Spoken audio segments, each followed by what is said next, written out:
Le ministère de la Santé et de l'Hygiène publique a, au cours d'un point presse animé hier vendredi 19 juin, enregistré 430 nouveaux cas de personnes atteintes de la maladie à coronavirus, la COVID-19. Cela sur 1632 échantillons prélevés, soit 26,3% de cas positifs, 79 guéris et 0 décès.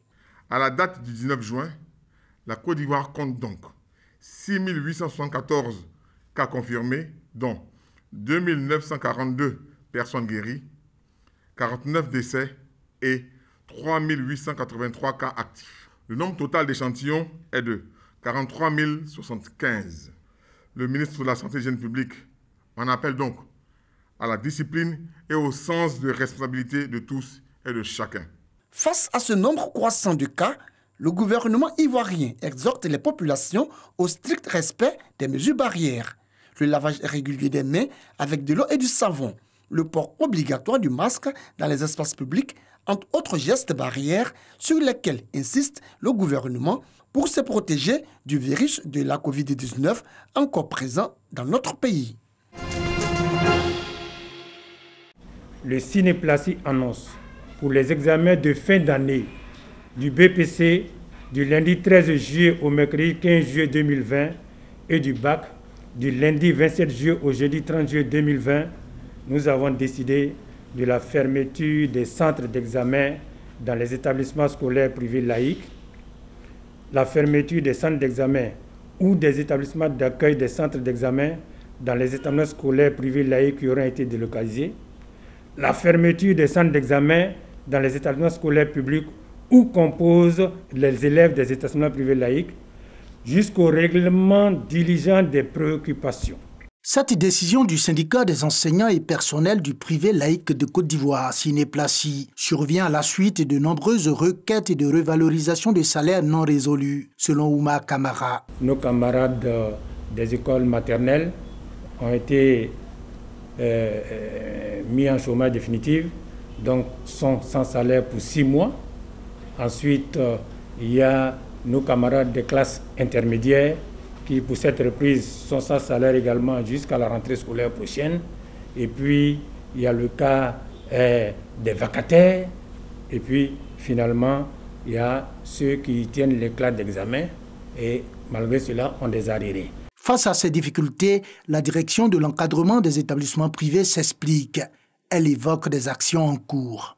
Madame le ministre nous a demandé expressément de faire le point des établissements qui ont mis leurs enseignants au chômage technique ou qui ont licencié leur personnel.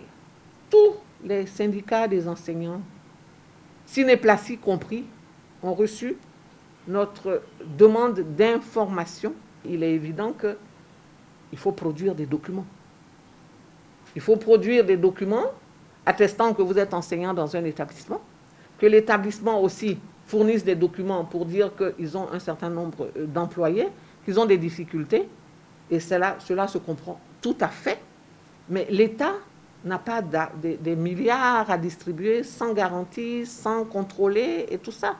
C'est normal qu'on collecte les informations, qu'on les analyse et qu'on les transmette à ceux qui peuvent apporter une solution.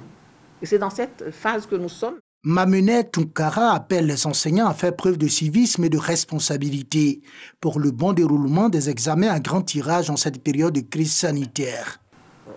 Pendant qu'on parle de reprendre les cours, pendant qu'on parle d'organiser des examens, de sauver l'école, parce qu'une année blanche ne sera profitable à personne, que vous ayez des enfants ou pas, il faut qu'on conjugue tous les efforts de tous les acteurs pour que l'école puisse continuer et prendre fin. Alors, le ministère se bat pour que les examens puissent avoir lieu à travers la Côte d'Ivoire. Je demanderai à ceux qui veulent perturber ce fonctionnement pour que cela s'arrête et que tous ensemble, nous puissions nous battre pour que les examens puissent se dérouler dans les meilleures conditions. Depuis le 26 mai 2020, le syndicat des enseignants et personnels du privé laïque de Côte d'Ivoire a entamé une grève illimitée dans les établissements scolaires privés laïques. Au cœur de leurs revendications, la revalorisation de leur salaire inchangé depuis 26 ans. 25 000 enseignants du primaire et environ 1 000 chefs d'établissement scolaires ont entamé un programme de renforcement de capacités. Il s'agit de l'initiative francophone pour la formation à distance des maîtres, pour la mise en œuvre du projet d'appui à l'amélioration de l'enseignement des premiers apprentissages et de la direction des établissements scolaires de la Côte d'Ivoire, IFADEM-PAPDES. Perturbés par la crise sanitaire du coronavirus, les acteurs du système éducatif élaborent lors d'un atelier un guide afin de poursuivre le projet.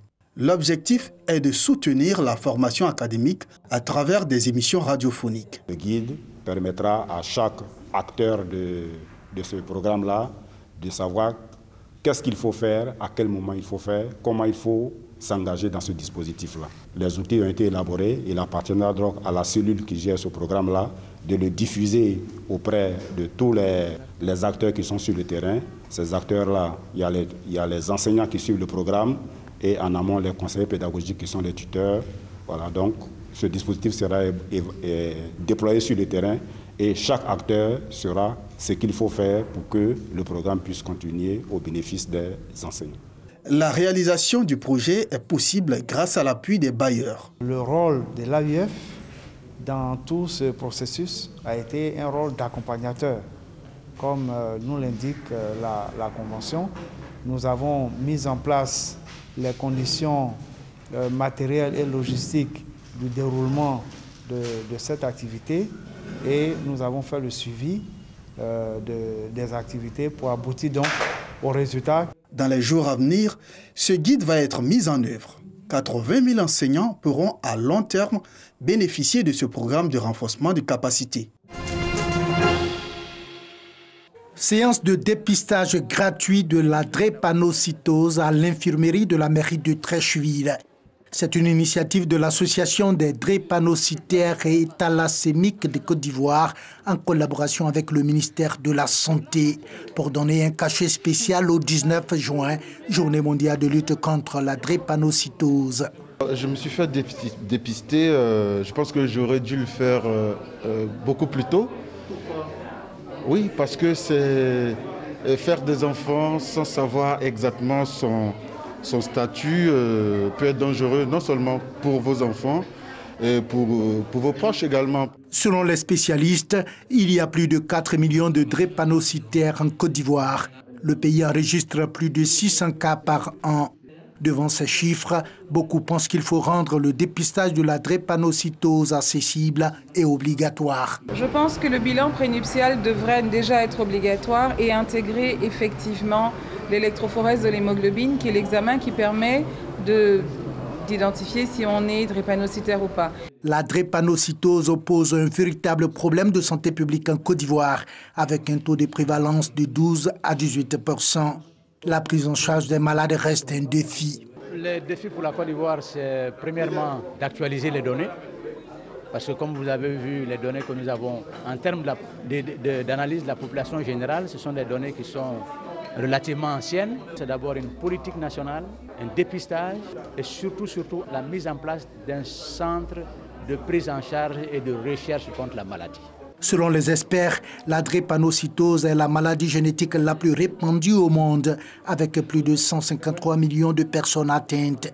La race noire reste particulièrement sensible à cette maladie héréditaire. La région du Thiologo connaît un renforcement de son réseau routier. Désormais, une voie bitumée relie Ferké, chef-lieu de région, et la ville de Kong. Vous savez que c'était le calvaire quitter à Ferké, rejoindre Kong, et on se tapait les 4 heures du temps et 5 heures du temps. Et on avait des voitures qui étaient solides, comme des 4x4, on les cassait en route. Et aujourd'hui, on a 1 heure, voire même moins d'1 heure de Ferké. Et je crois que c'est un exploit. Aucune région, à l'heure actuelle, ne peut dire qu'elle n'a pas bénéficié des actions du gouvernement. Et vraiment, nous devons rendre hommage au président de la République. Avec cette nouvelle voie, c'est un ouf de soulagement pour les populations des deux localités, surtout les opérateurs économiques et le service médical de Kong.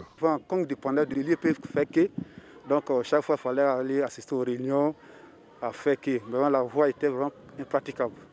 Avant, pour une évacuation, il fallait mettre 3 heures de temps. Longue de 115 km, cette nouvelle voie bitumée a permis un désenclavement total des localités administratives de Togonyéré et Sikolo. Le petit commerce fleurit déjà dans les villages des 2 sous-préfectures où traverse cette voie qui reliera également Kong et Bouna à la frontière du Burkina Faso.